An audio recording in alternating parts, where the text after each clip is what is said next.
In this video, we are going to look at AMC's stock price and the underlying business to see if it meets value investment criteria. We are going to look at some of the company's financial figures and do a calculation to see what the stock should be worth.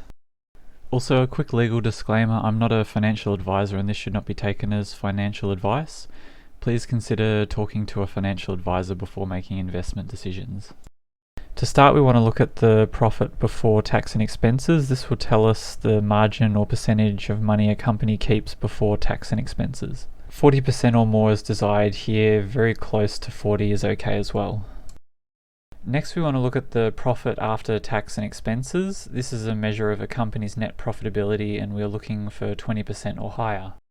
Next up is retained earnings. Here we want to see steady growth. If it's not growing steadily, then the money the company is earning is not consistent year on year and can be a result of volatility.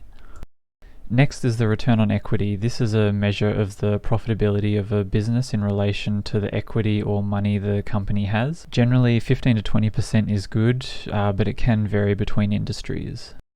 Next, we want to see if the company can pay off its debt in less than 4 years. The shorter time to pay off the debt, the better.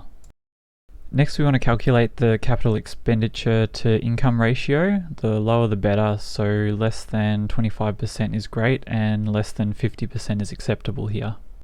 Okay, for AMC, they have failed in most categories. I would be steering clear of investing in AMC's stock.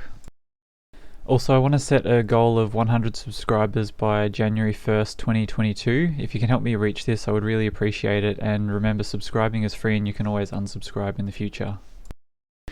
Okay, to calculate the intrinsic value of the stock, I've got the EPMS, growth rate, and PE ratio from Yahoo Finance.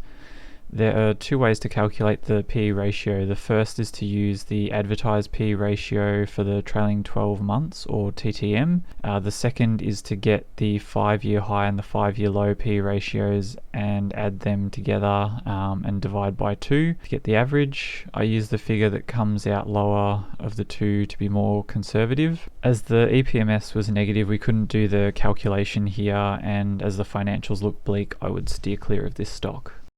That brings us to the end of the video. If there's a stock you want me to make a video on next, leave a comment down below. Thanks for watching.